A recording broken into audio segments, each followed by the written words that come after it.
Bismillahirrahmanirrahim. Assalamu alaikum dear students. I am your English teacher Khalid Hussain. आज 8th class के guided English के lecture में हम lesson 30 she stoops to the conquer की exercise का मजीद next part solve करेंगे। आज इस एक्सरसाइज में हम क्वेश्चन एफ को डिस्कस करेंगे जो पेज नंबर 179 पर मौजूद है। तो आप अपनी बुक का पेज नंबर 179 खोल लीजिए और इस क्वेश्चन की स्टेटमेंट को बगौर पढ़िए। इस क्वेश्चन में हम कुड हैव और पास्ट पार्टिसिपल का इस्तेमाल सीखेंगे। तो आइए स्टार्ट करते हैं। Lesson number 30 she stoops to the conquer. आज हम इस लेसन की एक्सरसाइज को सॉल्व करेंगे।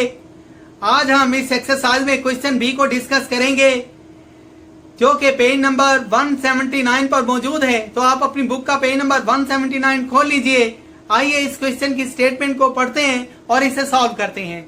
Add could have with the past participle of the given verb. दिए गए वर्ब का पास्ट पार्टिसिपल बनाकर कुड हैव का इजाफा इन सेंटेंसेस में आपने करना है। यानी आपने कुड हैव और पास्ट पार्टिसिपल को इन सेंटेंसेस में इस्तेमाल करना है। अब सवाल ये पैदा होता है कि पास्ट पार्टिसिपल क्या होता है।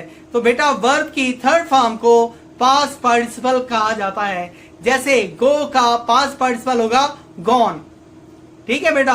अब इससे पहले कि मैं इस क्वेश्चन को सॉल्व करूं तो मैं कुड हैव के बारे में आपको बताना चाहूंगा कि कुड हैव आमतौर पर थर्ड कंडीशनल सेंटेंसेस में इस्तेमाल किया जाता है। अब ये थर्ड कंडीशनल सेंटेंसेस क्या होते हैं आइए देखते हैं। The third conditional sentences refer to the past.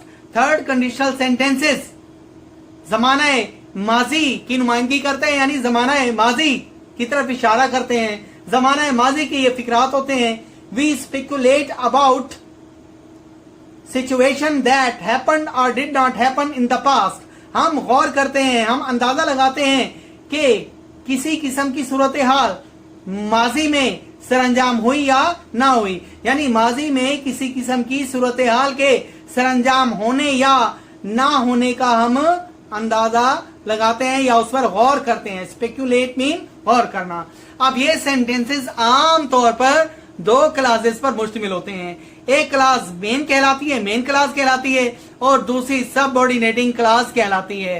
तो आइए मेन क्लास को देखें कि इसकी फॉर्मेशन क्या होती है।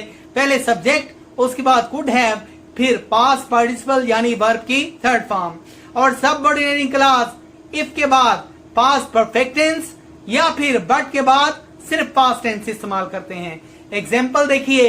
If he had not returned I could have gladly laid down my life. अब देखिए इफ वाले हिस्से में पास्ट परफेक्ट टेंस इस्तेमाल हुआ, जबकि मेन क्लास में कुड हैव और वर्ब की थर्ड फॉर्म यानी पास्ट पार्टिसिपल का इस्तेमाल किया गया। हम इसे इस अंदाज में भी लिख सकते हैं, यानी इफ वाली क्लास को पहले लिखें या इफ वाली क्लास को हम बाद में भी लिख सकते हैं। जैसा कि एग्जाम्पल नंबर 2 में दिखाया गया है। आई could have gladly laid on my life if he had not returned. इन्हीं असूलों को मद्देनजर रखते हुए हम इस क्वेश्चन को सॉल्व करते हैं। तो फर्स्ट स्टेटमेंट देखिए। We could have gone swimming, but the sea was too rough.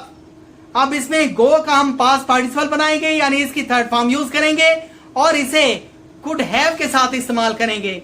We could have gone swimming, but the sea was too rough. हम समंदर पर तैराकी के लिए जाते, लेकिन समंदर बहुत ही खराब था, गंदा था। सेकेंड स्टेटमेंट को देखिए। जिया could have won the race if he had not lost his shoe। अब इसमें जो वर्ब इस्तेमाल किया गया है वो विन है। तो विन की हम थर्ड फॉर्म इस्तेमाल करेंगे, यानी पास्ट पार्टिसिपल इस्तेमाल करेंगे कुड हैव के साथ। तो हमारी जो स्टेटमेंट बनेगी वो कुछ इस तरह से होगी। Jiya could have won the race if he had not lost his shoe. Jiya दौड़ जीत गया होता अगर उसका जूता गुम ना होता, अगर उसका जूता गुम ना होता। देखें मेन क्लास में कुड हैव और पास्ट पार्टिसिपल का इस्तेमाल किया गया, जबकि सबऑर्डिनेटिंग क्लास में पास्ट परफेक्ट टेंस का इस्तेमाल किया गया है। थर्ड स्टेटमेंट को देखिए। I could have caught the bus, but I would have been very early for school. इसमें जो वर्ब इस्तेमाल किया गया है कैच है, तो इसका पास्ट पार्टिसिपल इस्तेमाल करेंगे, यानी इसकी थर्ड फॉर्म को हम कुड हैव के साथ इस्तेमाल करेंगे और इसकी सबऑर्डिनेट क्लॉज में वुड हैव बीन इस्तेमाल किया जाएगा। अब देखें स्टेटमेंट जो सामने आएगी, I could have caught the bus but I would have been very early for school. मैं बस को पकड़ लेता लेकिन मैं स्कूल बहुत जल्दी आया करता था या आता था। ठीक है जी। इसके बाद फोर्थ स्टेटमेंट को देखिए, she could have bought the dress material but she did not like it very much. अब इसमें जो वर्ब इस्तेमाल किया गया है वो बाय है, तो बाय का हम पास्ट पार्टिसिपल बनाएंगे, यानी इसकी थर्ड फॉर्म को हम कुड हैव के साथ इस्तेमाल करेंगे और इसके सबऑर्डिनेट क्लॉज में हम पास्ट टेंस इस्तेमाल यानी पास्ट इंडेफिनिट टेंस इस्तेमाल करेंगे, यानी बट के बाद हम पास्ट इंडेफिनिट टेंस इस्तेमाल करेंगे। तो स्टेटमेंट जो हमारे सामने आएगी वो कुछ इस तरह से होगी, she could have bought the dress material but she did not like it very much. वो लिबास के सामान को खरीद लेती लेकिन उसे ये ज्यादा पसंद नहीं था, उसे ज्यादा पसंद नहीं था। अब फिफ्थ स्टेटमेंट को देखिए, Kaleem could have been top of the class if he had not been so lazy. अब इसमें जो वर्ब इस्तेमाल किया गया है बी है, तो बी की थर्ड फॉर्म यानी पास्ट पार्टिसिपल बीन होगा, यानी बीन को हम कुड हैव के साथ इस्तेमाल करेंगे और इफ के बाद हम पास्ट परफेक्ट टेंस को इस्तेमाल करेंगे।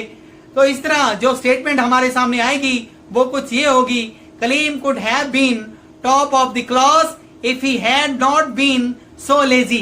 कलीम जो है वो पूरी क्लास में टॉप आता यानी अव्वल होता अगर वो ज्यादा लेजी यानी सुस्त ना होता। जी तो छठे सेंटेंस को देखिए, we could have had some fried prawns. Prawns जो है वो झींगा मछली को कहा जाता है।